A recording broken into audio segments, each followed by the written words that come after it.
probably going to pick up Lee Sin. Not broken, don't fix it. Yeah, I mean, it's the exact same story here, right? And we're going to have Beishang potentially going back towards this Olaf. I think we might see a Syndra coming through here unless we go back towards the Ashe again. This is a different one, though. Okay, so we're actually going to get this Twisted Fate coming out. Now, this has been a crazy high priority in Europe and does open up the map quite a lot. So we'll have to see if we can get these roaming plays from Shanks on this Twisted Fate that won WE the series in Game 5 against EDG. Yeah, it gives them a global pressure, is able to get Shanks around the map, and this is something that we never really kind of talked about, but Shanks as a mid laner, as we're going to talk about that Sylas pick in just a moment, Shanks as a mid laner is very much facilitating the rest of his team. He roams around trying to give up himself and get his team rolling. You don't need to be equal on CS as a Twisted Fate, you just need to make plays around the map. But you know who else can make plays? A stolen destiny from a Sylas. Yeah, and that's exactly the game plan here. And with this Jayce lock-in, please. Okay, I was going to say, give me a Kennen.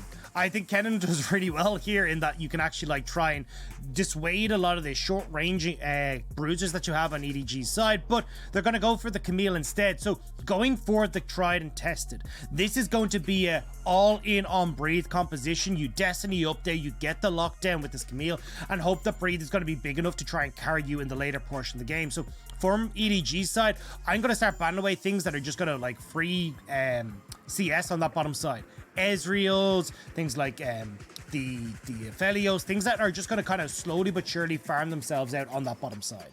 Well, nowadays we usually see WE going for that last pick onto the top side. This time, though, they are going to just say, look, screw it. We need something that can carry in that side lane. We need something that can just engage very easily. That is very much what Camille can do. So now WE, they're going to start banning away those supports, and EDG going to start banning away AD carries. So right now, I think EDG, with that Kalista ban, is saying, look, we know you're going to try leaning towards this very early game-centric composition. We're not going to try and give you that. We're going to have to make you rely on a later game scaling AD carry. Yeah, I think you just ban the Ezreal here as EDG as well and get yourselves into an okay spot, because like Ezreal Braum would be the perfect bot lane for WE here, because it just means you like hands off the bot lane, you're not interacting with anyone, and you can fully all in on this top side of the map. So I think EDG would probably ban that one away here. We might still see WE take the Braum anyway, just to play this like full safe pick anyway, and then like look for the counter pick AD carry, but I'm curious to see exactly what the game plan is here. Well, EDG taking their time with it. They're actually going to go with the Rakan this time around. So again, trying to mitigate a lot of that engage possibility. And for WE, they now have an opportunity to either pick their AD carry first or their support, depending on which one they want to try and see the matchup. I think Ezreal would be perfect. You take the Ezreal, you take that Braum then in the second rotation if you want, or even if EDG take the Braum away, it's not the end of the world. It's still like a relatively okay matchup. So they're actually going to take the Braum first, but I think for EDG, like you're kind of stuck here where it's like you know what the game plan is here, and Flandre is going to be in a hell of a lot of trouble in the early stages. So from EDG's side, you can maybe take something that's just going to look to scale up like this Aphelios, or you could even look for something like the Ashe that could maybe provide a bit more global pressure, or at least set you up for bot lane plays, especially at level 6, to try and dive and play the cross map against WE. Well, the Aphelios is going to be the lock here for the side of EDG, so now they've got to maybe go back towards Meiko on this Alistar, something that he has been playing for years in the LPL and internationally, something he's very, very comfortable on, and gives you a lot of disengage and engage, so it does a lot of what they would want to do for the side of EDG. A strong roaming support as well, which I think Meiko's really going to have to bring out. Now, this is not what we've seen from Meiko at all during this split. Meiko has not been a roaming support. It's been much more about EDG's bot lane dominating the 2v2. This is where I need to see if Meiko's going to be able to bring out that more roam-orientated style, because when you've gotten Aphelios and you're going to be against Ezreal Braum, Aphelios is fine. Leave him bot side. Go and look for plays elsewhere. Look to try and keep Flandre safe on this Jayce. Shut down this early Twisted Fate Camille pick combo and keep yourself in check. Yeah, absolutely. As we see now, as you were talking about, the Ezreal for Elk, something he has played all split long, was almost seen as a one trick for quite a while in the early stages of the split, but ended up branching out a little bit more. So for WE, honestly, looking at this draft from them, strong top side 2v2 in top and jungle. You've got a horde of utility mage in the mid lane, and then basically safety in the bot side. This is everything you could have dreamed of if you're a WE fan. Yeah, I mean, this is kind of going back to not playoffs, but regular season at WE. all in on Breathe. Get this guy up and rolling and let him be the carry. He has shown it throughout playoffs that he can be the carry, but this is more so kind of looking to be a... And you like LPL? I'm hoping it's a bloodbath. I mean, it's a very different style from what we've seen from WE before, especially in playoffs. We've seen them tend towards this more team fight oriented composition with picks like the Kennons, the Gangplanks, the Rises and that we've talked about, that it still have that roam aspect. But this is certainly a very different style, very heavy pick comp, and we're going to have to see if they can catch EDG out in rotation and catch EDG with their pants down to force us to that game 4. Keep the dream of that reverse sweep alive in the LPL semifinals. We have to wait and see. It's going to be no early game shenanigans just yet, as we do see pretty defensive wards going down for EDG, making sure they know exactly where everyone is on either end of the bot side jungle. They've got both ramps picked up, and that's going to be swept away and given over to Shanks. I like this. I always love giving it to the solo laner because you get a little bit of XP. It means it gets level 2 first. It means you can push in the wave earlier. Yeah, and especially against Scout, should have full push. The biggest thing here for Shanks is like trying to enact that level 6 and hoping he can get out of lane before Scout's able to follow, but at least Scout not quite able to connect with the second part of the E. Nope, looking for the early skirmishing. I do like that from Scout, recognizing that if he can get that health bar advantage, he should be in a pretty decent stage of his lane, but not able to get it. And this bot side now, it is going to be Elk and Missing having the push as well, but pretty much to be expected. The Ezreal and the Braum level 1, very, very potent considering they can both get those stacks off of the Q, and of course their own auto attacks as well. Yeah, also a big factor here is that Beishang started topside, so Elk and Missing just getting to the wave first allows him to get that push and guarantees Beishang at least one place that he can get that Scuttle Crab, because otherwise might have been a little bit trickier, just because you do have Flandre is able to get that full priority in topside. So certainly kind of the one lane that you'll be looking for here as Jiejie to try and play around in these early stages is going to be Flandre pre-6, because you know he's going to have full push, can look to make some aggressive plays. And honestly, maybe this is a time where we see Flandre make moves towards the mid lane. Well, looking at mid lane right now, Scout gonna land the Abscond Abduct and get himself the Kingslayer as well, so just putting a little bit of a health bar advantage onto Shanks. And we actually never really get to talk about the Sylas as much. We were looking very much holistically at the compositions, and we haven't really seen him that often since the changes from the most recent patch. And I wanted to ask your opinion of why. Why have we not seen him as much, and why is he kind of fallen out of the meta just a tad? So the big one is that it's just kind of made his bad matchups a lot worse, right? Because you don't get the same amount of healing that's coming through. And we've kind of seen a shift away from the fleet footwork Q max. You're going back to what we're seeing here, the Conqueror and the W max, the Kingslayer, to get all that extra healing. But in a matchup against the Twisted Fate, where you're not under too much pressure in the early stages, you're in a perfectly fine time. And again, you have access to that ultimate to nick away at level 6. Plus like things like Missing's Glacial Fissure, the True Shot, the Arcane Barrage. I'm forgetting all the names now. Arcane Barrage coming through from Elk as well. You've got a ton of options, but Scout now. Oh, in a little bit of trouble. Undertow will land, but Shanks is just pushing in the wave. Going to get himself a nice little reset as well, as Scout's going to soak up the XP. I think it was smart for WE not to completely all in on that. I think most junglers would assume, well, if I took Scuttle, Lee Sin's probably either taken or has taken the Scuttle, so gets themselves back, and Scout actually dragging the wave over, so freezing it right in front of his tower. I like this from Scout, using the advantage here and forcing a TP out from Shanks, saying, look, you can't walk back to lane, you'll lose too much. Yeah, and again, you've leaving Shanks overextended, which sets up for Jiejie. It does set up for Jiejie, as we're going to see a flash walk away from Shanks. Great little capitalization there. Now Shanks, no flash in this mid lane, has to be so much more careful. And especially when you've got TP burnt, flash burnt, how the hell are you supposed to get out of here at level 6? You can't even go up to a push onto the wave, and Scout, he's just having a grand old time. Getting this nice slow push in, making sure that he's going to get a nice reset for himself. He can even honestly keep the TP if he wants to, if he gets a big enough push in. And where JJ is positioned, he just roams back towards mid and makes sure that he's able to keep Scout safe. Again, a really good job from EDG in this early stages to bully Shanks and make it difficult for him to enact the early game plan of WE. Yeah, honestly, I think it was a great move here from Jiejie and Shanks. Or, sorry, excuse me, Jiejie and Shanks. Jiejie and Scout, as he did get the flash off there. I will say, there is an unsealed spellbook onto Shanks, so he's going to be able to alternate out there. I imagine an Exhaust or a Ghost will be on the cards for that particular spell rotation, as does get the push in now into this mid lane. Maybe lose a minion here for Scout, maybe 2, but not really going to be losing much more after that. And now EDG...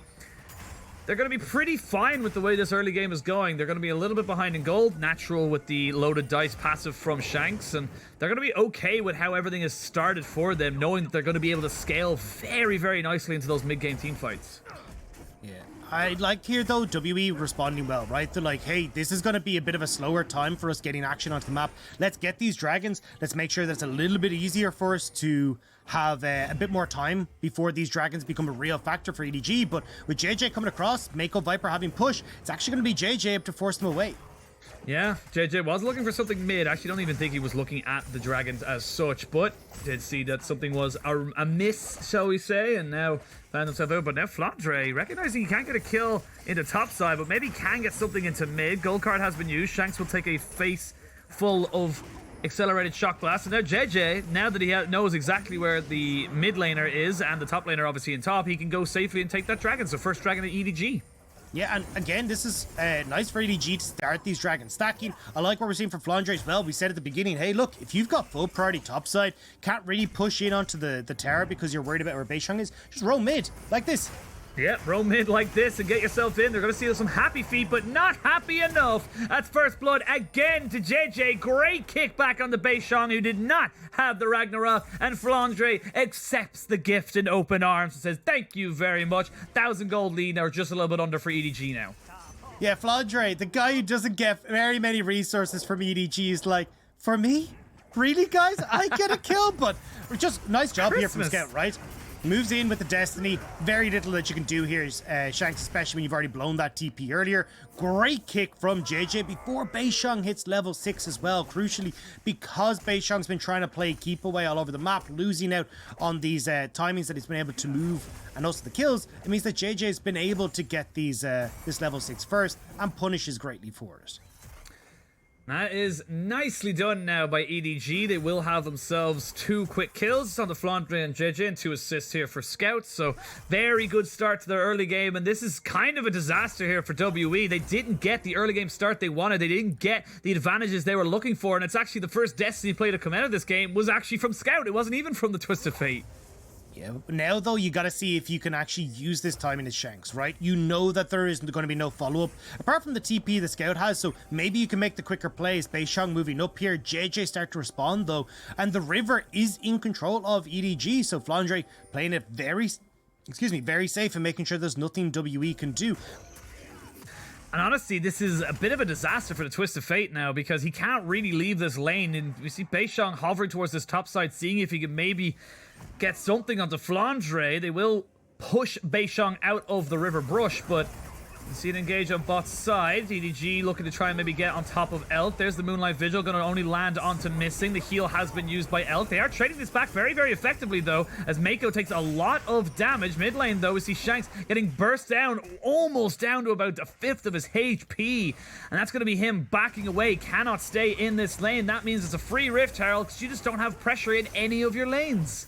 And you can see why Scout has been playing so well on this Sylas throughout the split. Like, he's got a 71% win rate over the 7 games that he's played it, and he is manhandling Shanks in this mid lane, getting the good matchup, getting the opportunity to play aggressive, especially with the amount of pressure JJ has been putting into this mid lane. And now when you're in a position like this, EDG, you get to farm up. Viper gets the late game. Flandre gets the punish on this topside turret, starts to get himself into a good gold lead, and your team fighting then in the mid game can really thrive, especially as we said, like for WE, this is a pick composition. This is not a composition that wants to fall behind. If these turrets start falling, that opportunity and the windows and the breadth of movement that you have to make these plays is very much limited. And you can see Elk just trying to use all of his mana to keep this wave from pushing up and keeping himself in line with this Aphelios. Viper doing a fantastic job of just pushing it in, constantly keeping the pressure down. And now Meiko with level 6 will have himself access to that unbreakable will. So very, very easy if they want to try and go and dive for this turret. Yeah, you can see Jiejie is kind of on the bottom side of the map, but not in the bottom lane, and Beishang showing himself will dissuade the play, but again, it's just given the opportunity, like Scout, right? Takes the blue, now knows that Beishang has to be bot side, so he can play aggressive in this mid lane. Flandre can also look to play aggressive on the top side, although he's more interested right now in the wolves in his own jungle. Yeah, I mean, there's no real way that Flandre can breathe underneath towers. We do see the True Shot Barrage coming down, stopping Viper from getting his reset. That's actually kind of nice and cheeky. We'll slow down the reset as such just for the moment as the Rift Herald gets popped here, but Flandre has no real reason to try and dive breathe. If the Hextech ultimatum, he's got so many ways of just disengaging and getting him out, so not really in a position to be able to kill him off, so he's happy enough just to continue getting an advantage through those camps, through taking those Gromps and Wolves. So we can see now missing. Gonna find Jiejie. Not really got the support with him just yet to go for it. There's the kickback. Jiejie, not quite sure that was worth it. Could have just went over the wall, but nonetheless, will get himself out and keep himself in the nice, healthy health bar for anything that might happen in the next 15 seconds. Yeah, I think he's a bit worried about a flash stun card coming in and then the follow-up from the Braum, so just manages to step away. And again, I mean, look, as Flandre, we were saying, he's been moving back over towards the wolves. He's playing very safe. Very prominent thought in his mind is, where the hell is Shanks? Can Shanks make a play on me? And now playing safe in the top lane because he knows Shanks can make this move, but may not be safe enough. May not be safe enough. Gold card does land. They're going to try and jump down on top of him. They're going to use the Hextech ultimatum as well. So 2 ultimates have been used as a Ragnarok to keep Scout from getting on top of Beishang. That's a nice little trade back for WE. They get their first kill of the game and they find themselves a little bit of momentum. Yeah, you can see Scout was like, don't worry, buddy, I got your back. I can TP in here, but it wasn't fast enough. Flandre falls to the gold card at Shanks, and at least it's something back in favor of WE, because this game was very quickly starting to slip away. Big benefit here would be if they could try and turn this over towards a dragon, especially as Brave does have the TP advantage, maybe slow the pace of the game on which EDG can force these fights. Yeah, both solo laners on the side of WE having a TP advantage now, as Shanks does have his backup and available. So seeing the replay here, and they know what's happening. Beishang walks over a ward, but there's just not really a lot you can do about this as Flandre, sadly. Yeah, I mean, you can see it there, right? Scout tries to TP in, but it's just too little too late. Jiejie trying to move up the play as well, but he's not in position. So now you get this advantage for WE, where we said they could go for the play if they want to, but we're actually not going to see them try and use this. I think this is a missed opportunity for WE to use that man advantage that they had.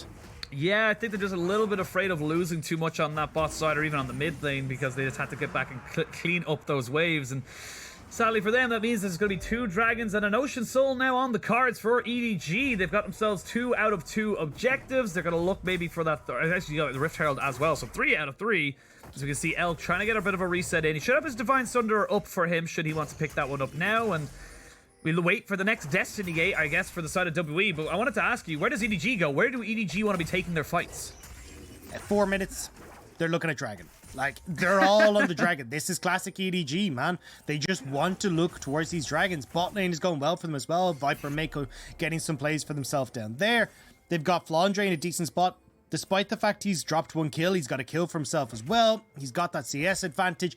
And this has all been about, again, as we said, like, dissuading WE from finding these big plays. If WE cannot get towers down, the actual parts of the map that they can make plays on is vastly limited. And EDG have done a wonderful job of stopping a lot of these plays happening, getting the Rift Heralds for themselves so WE can't find these plays, and now we're looking at a potential collapse on the top side. It is a potential collapse as we do see the stolen Destiny Gate. The Everfrost does land. They've got enough burst damage. There's a Hextech ultimatum going to force the flash out of Scout though, and that's a nice pick off here for EDG, using your own tools against you.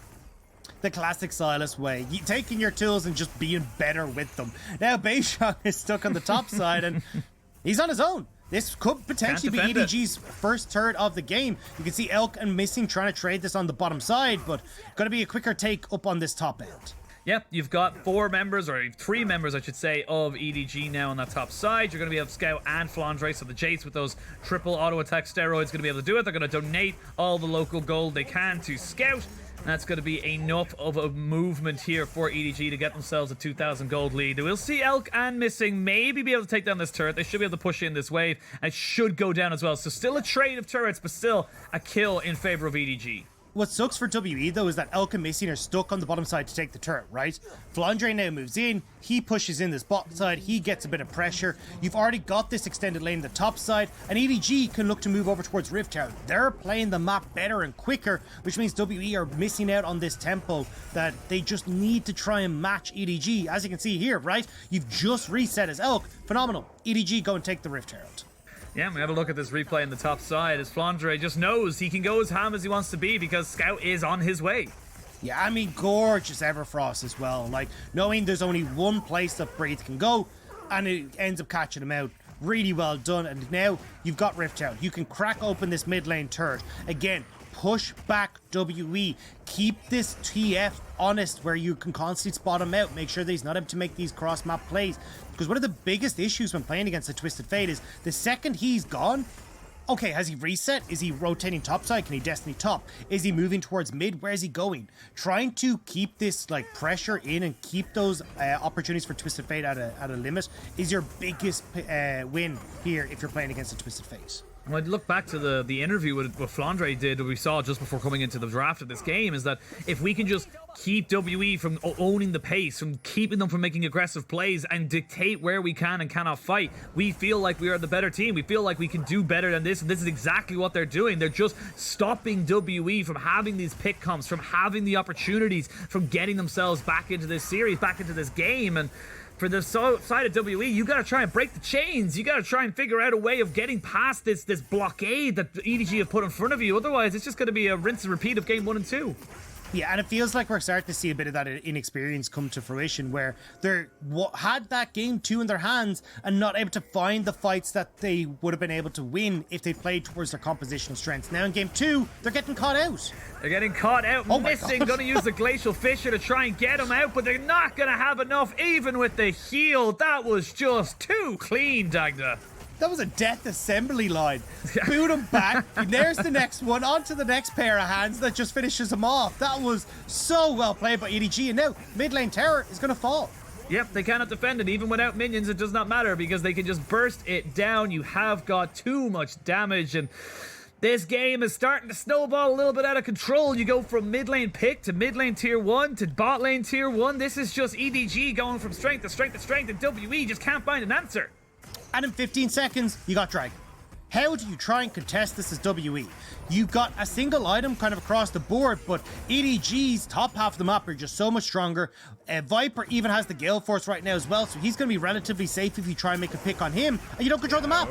Oh, Scout going to be able to try and steal away a Glacial Fissure to try and maybe get something going for him. We'll get the second charge, but not the tower, as the Dragon is going down. That is going to put EDG onto Soul Point.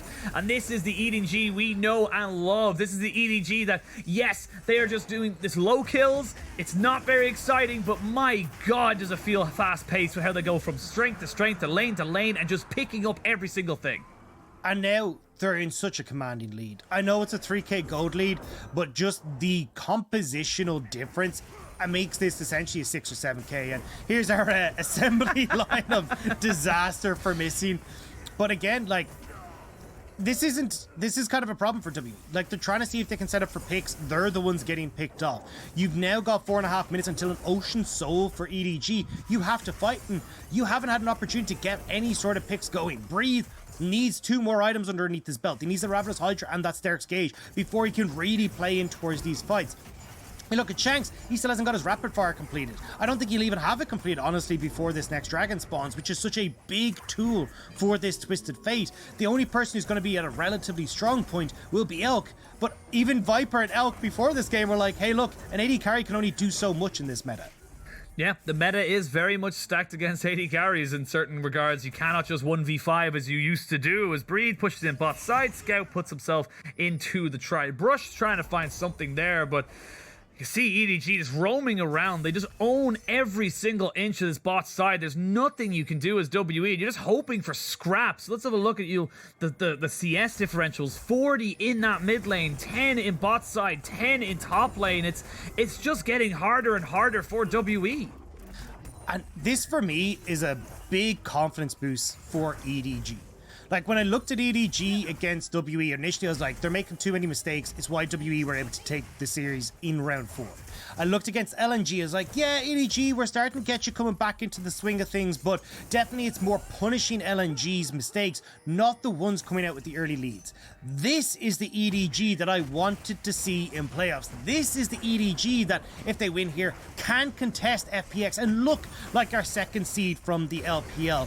And if they get a win, it would mean so much. Well, speaking of getting a win, missing, gonna have to use this Glacial Fissure, so another little W there for EDG. Still no Dragon for 3 minutes, so not really in any real team fight's gonna be happening anytime soon, but honestly, I completely agree. I think EDG coming into this series, thank God for double elimination. They were able to find their mistakes, rectify them, get themselves a little bit of a, slap on the wrist and say, look, don't do that again. Don't let it happen again, and readjust themselves. I think that's the big thing for EDG coming into this playoffs, is that they need a little bit of time to get going, but once they get going, they look so good. And again, it's their opportunity to get back to Worlds, right? Missed out 2019, missed out 2020. The first 2 years in the organization's history hadn't made to Worlds. And now they're potentially about to 3-0 WE. They are looking at such a commanding position. And unless WE can make some miracle picks, there's no way they're going to be able to bring this back. EDG can look at this Dragon in 2 minutes' time, stare WE down the barrel and say, what have you got? And I don't know if WE have very much in their hands right now. It's looking very dire. WE will have to look for a mistake, similar to game 1, where they're looking for someone to make a miss rotation, a lazy backing, or whatever it is, to try and get themselves back into this. We are going to see almost a rapid fire cannon picked up here by Shanks. We'll see the Manamune picked up there for Elk, so he's on his 2-item spike. Collector just finished up and picked up by Viper. And across the board, we are seeing 2 items being picked up by pretty much everybody on the side of EDG. And WE, they just kind of have to hope for the next fight in a minute 30. They have to fight it. They cannot let this one go. I feel like if you get Ocean Soul over to EDG, you just haven't got anything left. But Jiejie needs to be very careful. That's a very powerful Ezreal down to half HP, and it's things like that that WE need to find. About 4 more though. Scout goes in, Scout goes golden. They're gonna see the Moonlight Vision down onto only 2 people. We're gonna go towards this top side. It's gonna be Braum cancelled on the TP. He has his hook shot to get himself away. But why are we looking at this? We should be looking at the fight. At the rest of EDG have found themselves a 4v4, now into a 4v3. The observers trolling us and the viewers because we're not seeing the proper fight. And it means that now with 50 seconds left, EDG have full control. The shurikens galore for Viper as they just disappear, but you've got the reset time. You need to get Beishang back on the map. Breathe, no TP, gives the edge towards Flandre. And it looks like with that, EDG with full control over this river make it so much more difficult for WE to get any footing in this river. Yeah, absolutely. They get the bot lanes here too as well. You can see they're just roaming around this jungle. They know there's no real vision here for the side of WE. Good poke here though from Elk. Lands a couple more Mystic shots and he's got a blue buff, so he's got to be able to do serious amounts of damage for a very long time. Breathe is here. There's the Destiny Gate. They know exactly where everyone is from Flandre? EDG. There we go. He's going off the side. Flandre has to flash away. The Everfrost is good and Meiko has to flash away as well. Keep himself safe. Flandre very, very low. Not quite going down, but missing. Picks him up and now it's a native 4v4. Actually a 5v4 as Beishang has come back into the fray. EDG thought they had it all. EDG thought they had all the answers, but they weren't prepared for the WE pop quiz. And now WE sense blood in the water. WE sense that there is a moment for them to come back into this series. They're corralling. They're pushing them back. They're saying you will not leave without every single one of you falling to the ground. The Hextech ultimatum down. There's Scout dead. The Aphelios gone. Jiejie, the last one standing, and WE are not out of this series yet, Dagda. This is exactly what happened to WE, except it was FPX piloting that pick, managing to get themselves back into game number 2, and now it's Shanks taking a page out of the Doom B book, getting that moment where you had Flandre separating, picking him off, and now Breathe and team can turn towards the Baron. That was huge, Penguin. Absolutely massive move here for WE. They will pick up the big purple worm. They'll get themselves control of the map again. They give themselves another timer for that soul. And there is life in WE, fans. There is life in this series. But let's have a look at this POV, because we're going to see exactly. This is great. This is fantastic for EDG. They stop the teleport and they get the flash without expending anything. And then we look towards this bot side, where they just tend to just really just not know where to go with this when they don't want to start the dragon and they don't want to go for the fight just yet. Yeah, Flandre's pathing was completely off there. Unbreakable already burnt by Meiko as well, so he's taking a ton of damage, and Flandre just gets picked off. Really solid job from Shanks to set that one up, and again, great play from Beishang. Wrap around the back, make sure there's nowhere for EDG to escape, and WE gets some much needed goal back in favor. And now, this pick comp becomes so much more deadly with the Baron. You can look to push in sideways, you can have control of the map, and look for Shanks to make plays. This is where you can have WE bring back this game and try and again push us to that game 4. WE fans, sigh of relief, but it is not over yet. That Baron still only puts you about 2,000 gold behind. Maybe you'll get a couple of turrets now. You'll maybe equal out that gold. But it's not done just yet. Look at this flank. Scout so far deep right now, as we can see Elk putting down that damage. They're trying to see if they can go for this. There's the Moonlight Visual, but it's blocked by Missing. Missing gonna get Everfrosted up as well. The Shock Blast not doing a huge amount onto Elk at the moment, as he's got himself a nice bit of armor with that Glacial Shroud. So this is good. Look at the top side. Breeze still pushing. Yeah, exactly. They had Breathe kind of teeter over for a second, but he doesn't have to join. So getting damage on this top lane turret. Now you should be able to crack up mid with 2 members of EDG here.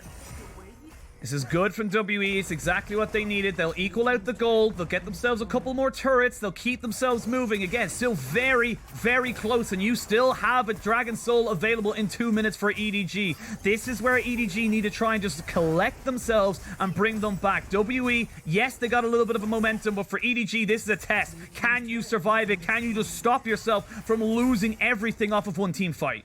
There's so much gold that's going into WE's hands, though, especially into that Camille. She's the big carry here, and Scout, he gets caught out. He goes golden, so now he's in the stasis. Can he survive, though, as Scout? He's so close to dead, but he will not fall just yet. But look at the damage. Elk free-firing now, and that's Meiko, who has to sacrifice himself for the sins of his mid laner, and WE are still pushing. They have 30 seconds left on this Baron.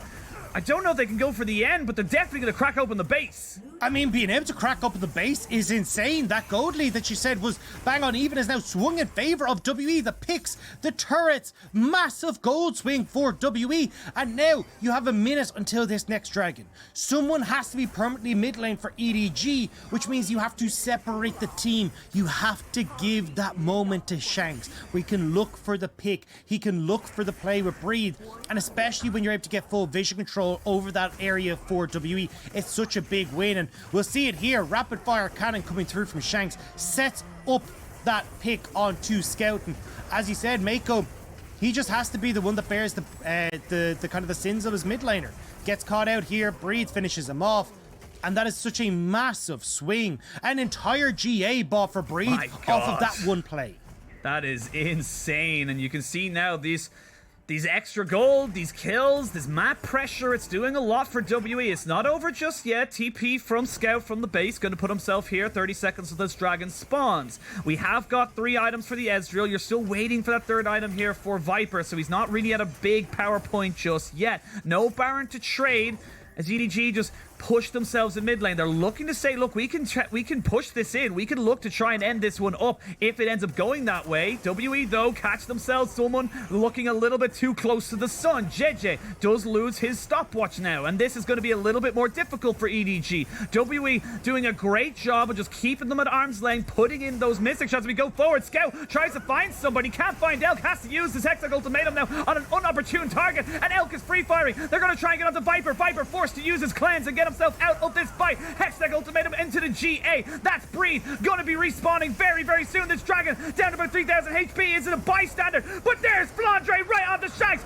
Dragon taken away, so no soul. But there's another kill back on top of this. Look at Elk. Look at him. He's over the side of the wall. He's just trying to do this one. Goes in with Breathe, but not quite able to find it. EDG have enough damage. They have to be careful, though. Scout so low. This is all on Elk. He goes forward. One more Q, one more auto attack. Not quite able to find it. Jiejie goes forward to defend his mid laner, and now we reset Viper versus Elk, and Viper's got his fangs out. They will get the ace, they won't get the dragon, and they will keep surviving in this series. We saw this in game number 2, the very end. EDG in this exact same position at Dragon. Find the kills and find those picks to stop WE in their tracks. Now, this was messy.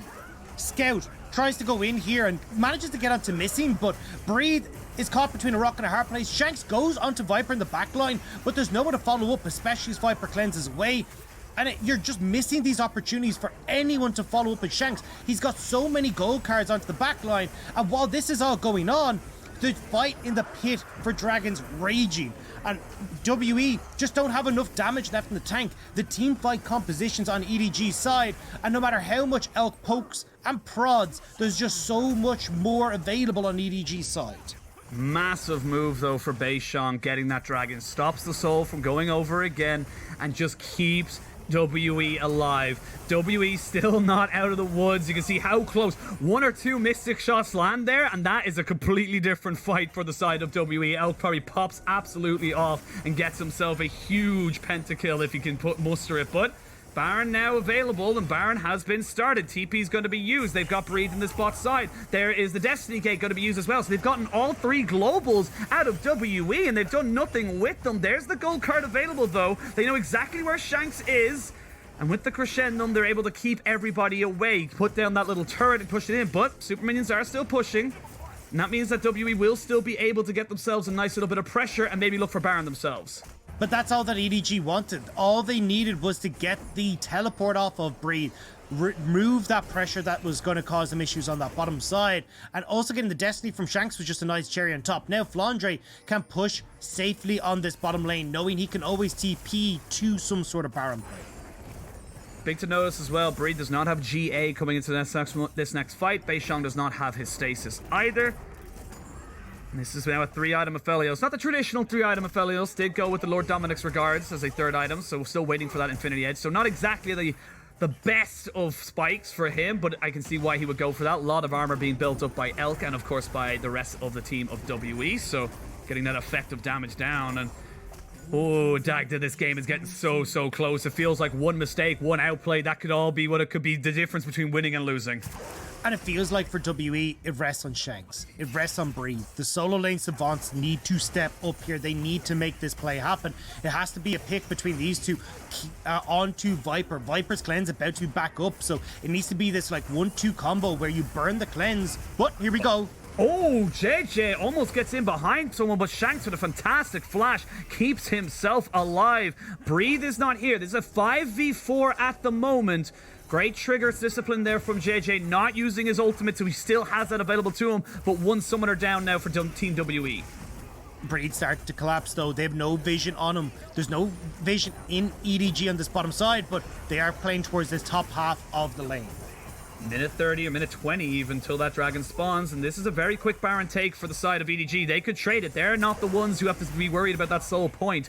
WE are the ones who have to play towards that dragon. There's a true shot barrage to get a little bit of vision down. EDG now moving themselves back towards the Baron, now back towards that mid lane. They go in, they're going to try and jump down onto Missing. They have a stolen Glacial Fissure, which is going to be used. Missing is the target. Missing is very squishy without his big old door, and now with the Moonlight Vigil coming down, these health bars are very low. Elk trying to keep them all away, but he's low on mana. And now EDG, they can feel it. They can go for it. They're going to try and push in. Jiejie goes in, but has to jump straight back out. They will find Beishang, and the rest of WE will fall. EDG find the fight. Breathe nowhere to be found. And that's 4 for nothing. And EDG, honestly, right now could take everything. They can take the Baron, and they can take so many of these inner towers. EDG, they make it look like child's play. Consistently finding those moments where they can get the poke, get them engaged. And it's Scout every time who's getting these phenomenal plays on the Sylas to get onto WE and set up EDG for this success. Well, Breed's going to take whatever he can and gets that bot lane turret down and out. We're also going to see the mid lane going to be taken by the minions. Dragon started, Baron down, and that's just going to be absolutely all objectives here locked and loaded for the side of EDG. That being said, though, they might get some exit kills. They do know that Meiko and Flandre are away from their team. They have nowhere to go, and this is going to be a Hextech Ultimatum committed. It's supports versus top laners in a weird 2v2. I never thought I would see. Flandre's got the damage. Meiko's got some support as they try and go on top of him. There's the True Shot Barrage, though, to pepper down the health bars, and that's going to be one Baron buff not available to EDG. Breed does have his TP up. Maybe you can have WE try and push in off of the man advantage, but with 45 seconds till Flandre is up and no lanes really in position, it's going to be a tough one for WE to really capitalize on. It's not even like they have an objective to try and close in on, but Scout, you can see here, gets that engage off, manages to pick the Everfrost on towards missing, and look at this damage. Viper tearing through people, just absolutely ripping apart health bars alongside Flandre. And Elk is doing his best here. He's trying to churn out the damage, but there's just so much pressure, so many members of EDG left standing, and there's no one to peel from on WE's side. Yeah, and honestly, I think that, yes, Breathe is off on his own and away from it, but he was so low, he would have been dead had he tried to re-engage. So going bot lane, getting those minions pushed in, getting a turret was probably the best play that WE could have gone for. Now back into the game, nearly a 4,000 gold lead in favor of EDG. We do see Breathe on that top side now with his fourth item, Jiejie, back up and available. Scout is here though, and that's going to be an immediate retreat sound here for the side of WE. They say, look, we're not there, we can't help you out right now, get yourself back to base. Yeah, I feel like you need to start getting Shanks to help out Breathe. Maybe if you can get some sort of Destiny play where you overload one side of the map, but you have to be so quick off the trigger, because if you are having EDG like they are at the moment, like fully shoved in mid, you can't really try and collapse on it, but it looks like they're actually going to try and have Shanks and Beishang do exactly that. Flandre has no flash, he does have teleport available, but what are you going to do about it, my friend? There's nowhere for you to go, he's just going to die, they're going to bully him, but you got Baroned up super minion, or Baroned up minions at least, into that mid lane. It's going to be difficult here for WE, but they're so aware that they can go for a flank, they can go for a collapse, EDG respect it, and they back themselves up. That's exactly what I was just saying, right? Try and make this play where you overload one side of the map, work with Breathe and Shanks, and they managed to make it. Now Breathe can't really push any further because he's aware EDG could be going for the flank, so back away. But the fact that this Baron buff is gone in 30 seconds and nothing really gained for EDG is a major win for WE. Yep, now we're going to be a Baron up in about 2.5 minutes, or 3 minutes I should say. We got 3.5 minutes till that Elder Soul comes up, or the Elder Drake I should say. And this is WE, they have options, and this is where we get to critical mass. You've got 4 items, an Infinity Edge for Viper, you've got nearly 4 items for Elk as well. This is where your carries start to max out. Death Cap and a Medjai Soul Stealer here for Scout on the back end as well. So lots and lots of damage, lots and lots of potential fights to be able to take, and we're starting to hit the point of the game where gold leads don't even matter. Yeah, I mean, at this stage, we're long beyond it. Like, we know what this is going to be from WE, right? It's a hit-and-run playstyle. So you can get in towards that lane very quickly, pick someone off, and then make your way back towards the rest of your team to use that numbers advantage you have. For EDG, they're trying to wait out the opportunity to look at objectives, trying to find opportunities to group up as 5, not allowing Breathe, who honestly is pretty monstrous at this stage, to have this 1v1 against Flandre, because you're hitting the point where Breathe can just terror dive Flandre. So in a scenario where EDG don't have pressure elsewhere on the map, WE can look for these crazy plays. I just saw the gold there. Scout is 4,000 gold ahead of Shanks.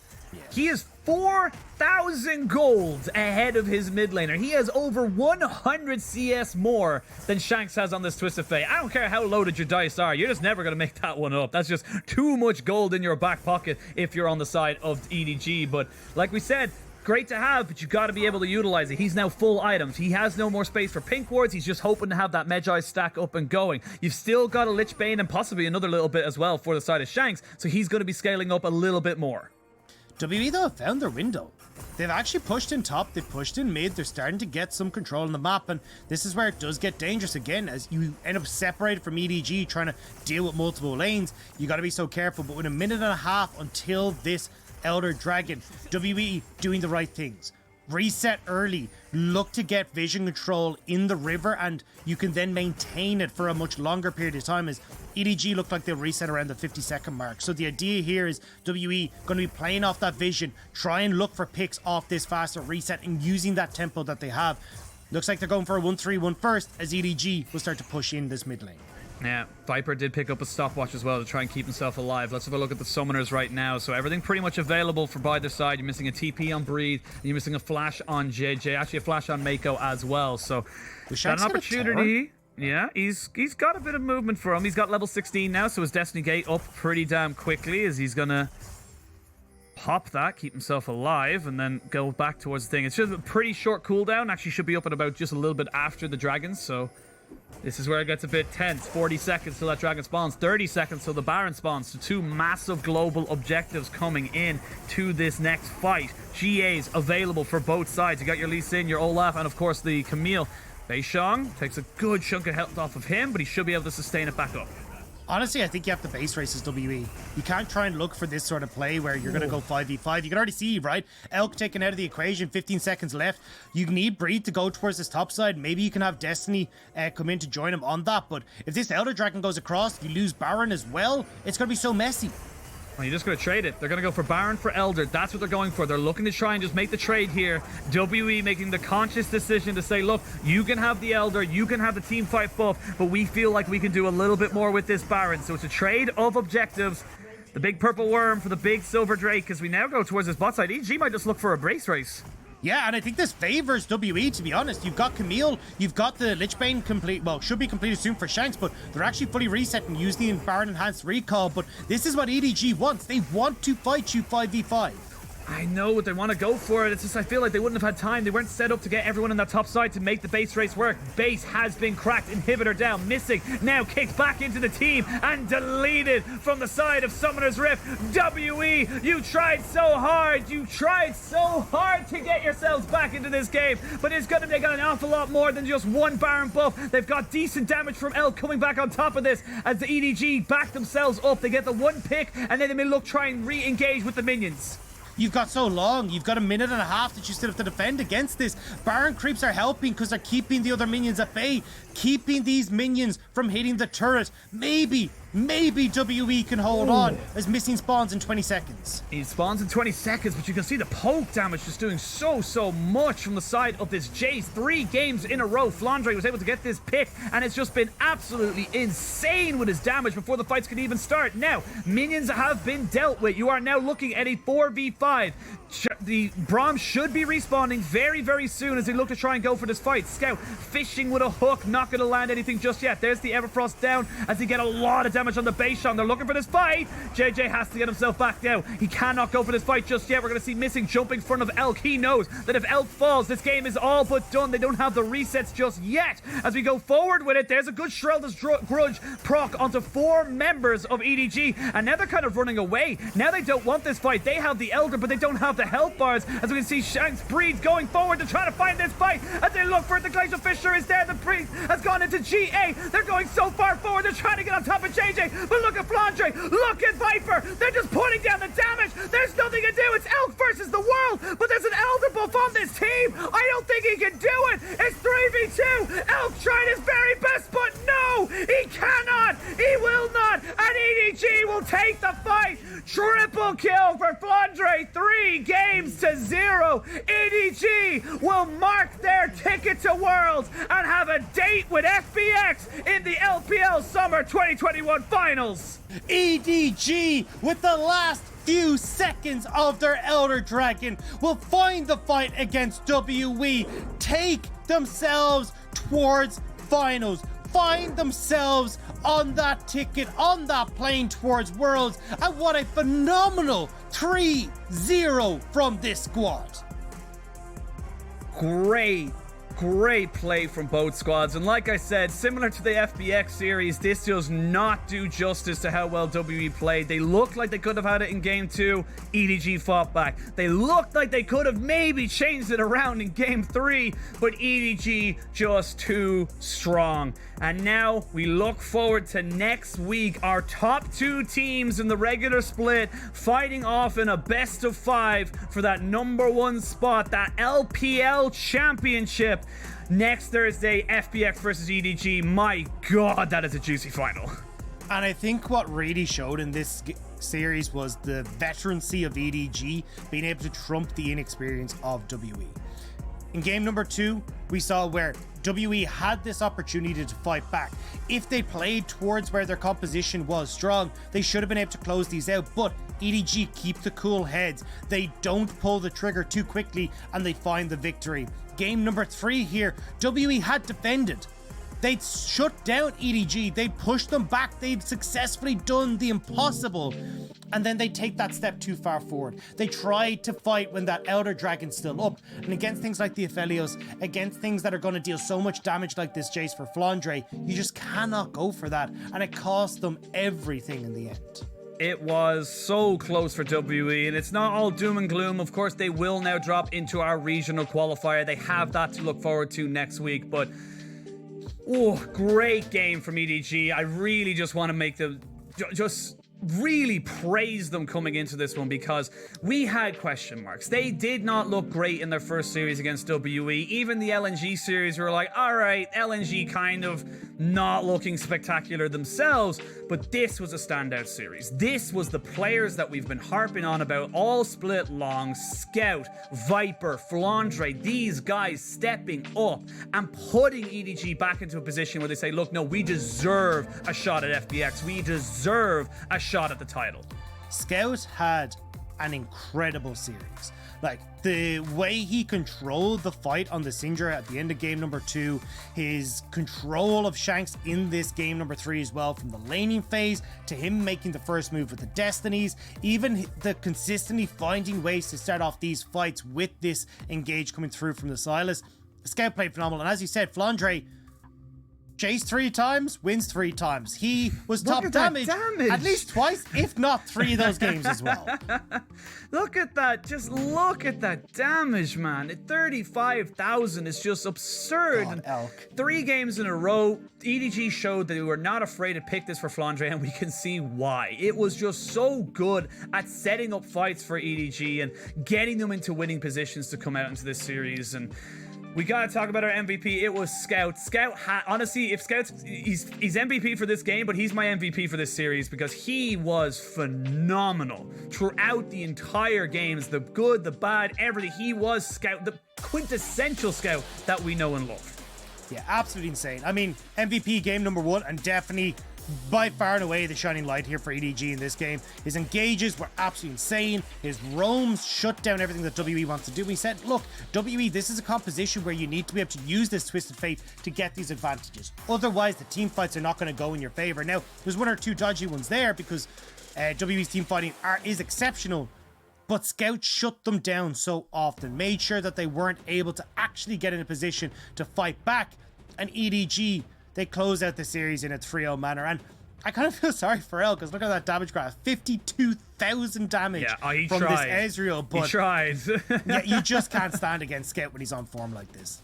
But even just, not even just that, but the whole team, the kiting in, the changing of the aggro, saying, look, you're not just going to get one person to tank all this damage at once. Right at that last fight, even with Viper going down, you still had the damage dealers. You still had ways of protecting Flandre to be able to take down this Ezreal. And it just worked out so well for EDG. And for WE, I still think, despite the 0-3s that you've just taken back-to-back, you played well. No one expected WE to be a top 3 team. Nobody thought they would get this far. And honestly, I have high hopes for this team going into regionals. I think right now, with our 4 regional teams locked and loaded, it's LNG, RA, RNG, WE. I actually think that WE have a fantastic chance. Yeah, especially with 2 chances, right? They go